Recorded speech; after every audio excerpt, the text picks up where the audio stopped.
Hello, Malayalam അക്ഷരമാല പഠിക്കുന്ന 4ാമത്തെ ക്ലാസ്സിലേക്ക് കടക്കാം. ഇതുവരെ നമ്മൾ 4 അക്ഷരങ്ങളാണ് പഠിച്ചത്.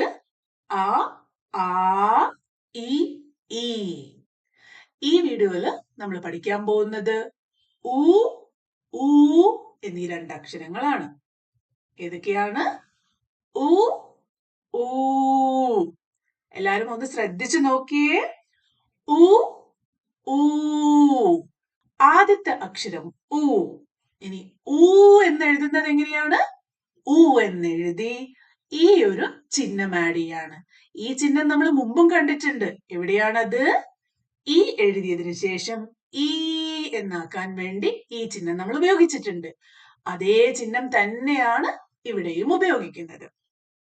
അപ്പോ ഉ എന്ന് എങ്ങനെയാണ് എഴുതുന്നതെന്ന് കാണണ്ടേ?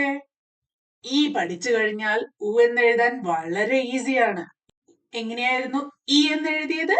ഇതുപോലൊരു സർക്കിൾ ഇട്ടിട്ട് ഇങ്ങനെയാണ് ഈ എന്ന് എഴുതിയത്. എന്നാൽ ഉ എന്ന് എഴുതാൻ ഈ പോലെ തന്നെ സ്റ്റാർട്ട് ചെയ്തിട്ട് ഒന്ന് ഇത്രയും മതി.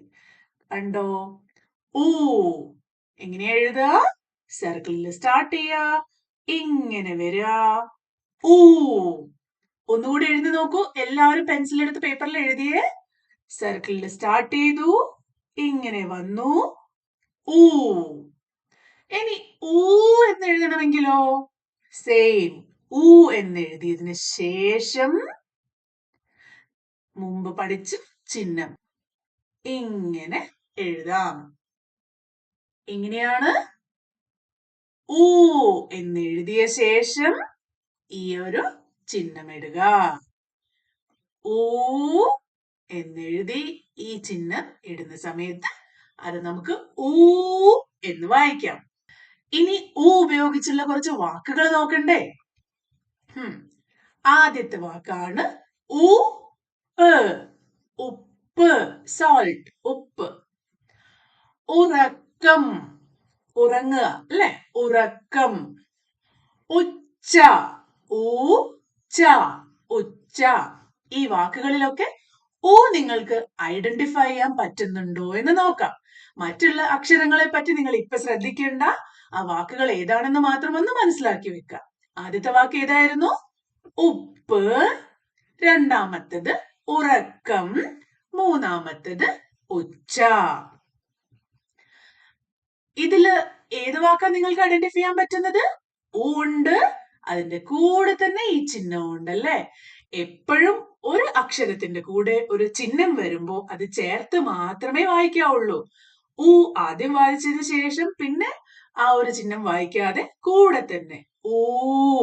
ഈ വാക്കാണ് ഊണ്. നമ്മൾ ഭക്ഷണം കഴിക്കാറില്ലേ? ഊണ് കഴിക്കാറില്ലേ? അത് തന്നെ ഊണ്.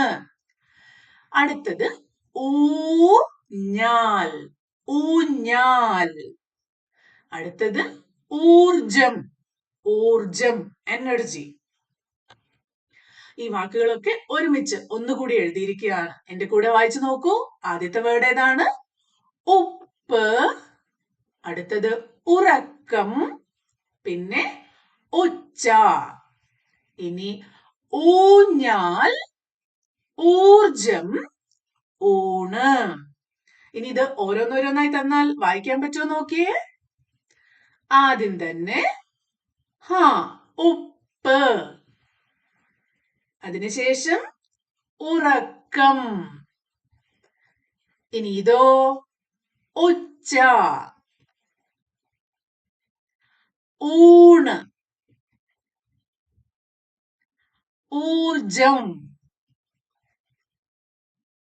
ഊഞ്ഞാൽ. ഓക്കെ. ഇനി ആ, ഇ, ഈ അക്ഷരങ്ങൾ പഠിക്കുമ്പോൾ നമ്മൾ അതിന്റെ ചിഹ്നങ്ങൾ കൂടെ പഠിച്ചു അല്ലേ? അതുപോലെ തന്നെയാണ് ഉ, ഊ. ഈ 2 അക്ഷരങ്ങൾക്കും അതിന്റെ ചിഹ്നങ്ങളുണ്ട്. അതെങ്ങനെയാണ്? ഇതാണ് ഊവിന്റെ ചിഹ്നം. മുമ്പ് പറഞ്ഞതുപോലെ ഈ സർക്കിൾ എന്ന് പറഞ്ഞാൽ ഇവിടെ നമുക്ക് ഏത് അക്ഷരം വേണമെങ്കിലും എഴുതാം. ആ അക്ഷരത്തിന്റെ കൂടെയാണ് നമ്മൾ ഈ ചിഹ്നം ഇടുന്നത്. അപ്പൊ എങ്ങനെ ഈ ചിഹ്നം എഴുതുക? മുകളിൽ നിന്ന് ഇങ്ങനെ സ്റ്റാർട്ട് ചെയ്ത് ഇവിടെ ഒരു സർക്കിൾ. മുകളിൽ നിന്ന് ഇങ്ങനെ സ്റ്റാർട്ട് ചെയ്ത് ഇങ്ങനെ ഒരു സർക്കിൾ. ഇതാണ് ഊവിന്റെ ചിഹ്നം. അതുപോലെ ഊവിന്റെ ചിഹ്നമോ ഇതേപോലെ, പക്ഷെ അതിന് ഒരു സർക്കിൾ കൂടി എക്സ്ട്രാ ഉണ്ട്. നേരത്തെ വരച്ചതുപോലെ ഇങ്ങനെ വന്നു, ഒരു സർക്കിൾ വരച്ചു, അതിന്റെ കൂടെ ഒരു സർക്കിളും കൂടെ. ഓക്കെ, എങ്ങനെയാ? മുകളിൽ നിന്ന് വന്നു, ഒരു കുഞ്ഞു സർക്കിൾ, പിന്നെ ഒരു സർക്കിൾ കൂടെ. അപ്പൊ അത് ഊ എന്നായി മാറും. ഇനി ഇതുപയോഗിച്ചുള്ള വാക്കുകൾ നോക്കാം. ആദ്യത്തെ വാക്ക് ക എഴുതിയതിനു ശേഷം ഈ ഒരു ചിഹ്നം ഇട്ടിരിക്കുകയാണ്. ഈ ചിഹ്നം നിങ്ങൾ ഐഡന്റിഫൈ ചെയ്യണം കേട്ടോ. ഈ ഒരു ചിഹ്നം ഏതിന്റെയാണ്? ഓന്റെ ചിഹ്നമാണ്. അപ്പോ ഇത് ക ഉ എന്നല്ല, ഇത് കു എന്നാണ് വായിക്കുന്നത്. ഈ വാക്കാണ് കുട. രണ്ടാമത്തതോ ക ഉ അല്ല, അഗൈൻ ഇത് കു ആണ്, കുളം. ഇനി പാട് കൂടെ ആണെങ്കിലോ പൂ, പുസ്തകം. ഇതുപോലെ ഊന്റെ ചിഹ്നമാണ്. പാടെ കൂടെ ഊടെ ചിഹ്നം ആഡ് ചെയ്തപ്പോ പൂ എന്ന് വായിച്ചില്ലേ? അതുപോലെ ഊന്റെ ചിഹ്നം ഇടുമ്പോ ഇത് വായിക്കുന്നത് എങ്ങനെയാ? പൂ. ആദ്യം പൂ, ഇപ്പൊ പൂ. ഇതാണ് പൂവ്. ഇനി സായുടെ കൂടെ ഈ ഒരു ചിഹ്നം ഇടുന്ന സമയത്ത് സൂ എന്നാണ് വായിക്കുന്നത്. ഇതാണ് സൂര്യൻ. അടുത്തത് മാടെ കൂടെ മൂ, മൂക്ക്. ഈ വീഡിയോയിൽ നമ്മള് ഊ ഊ എന്ന രണ്ട് സ്വരാക്ഷരങ്ങൾ പഠിച്ചു. അതിന്റെ കറസ്പോണ്ടിങ് ആയിട്ടുള്ള സ്വര ചിഹ്നങ്ങൾ കൂടി പഠിച്ചു അല്ലെ? അത് ഉപയോഗിച്ചിട്ടുള്ള കുറച്ച് വാക്കുകളും കണ്ടു. നിങ്ങൾ എല്ലാവരും സ്വന്തമായി ഊ ഊ എന്നീ രണ്ട് അക്ഷരങ്ങൾ എഴുതാൻ പഠിക്കുക, അത് പറഞ്ഞു പഠിക്കുക. എവിടെ കണ്ടാലും അതിനെ ഐഡന്റിഫൈ ചെയ്യാനും ശ്രമിക്കുക. ഊ ഊ പോലെ തന്നെ ഇമ്പോർട്ടന്റ് ആണ് അതിന്റെ ചിഹ്നം. അടുത്ത വീഡിയോയില് അടുത്ത അക്ഷരങ്ങളുമായി വരുന്നത് വരെ ബൈ.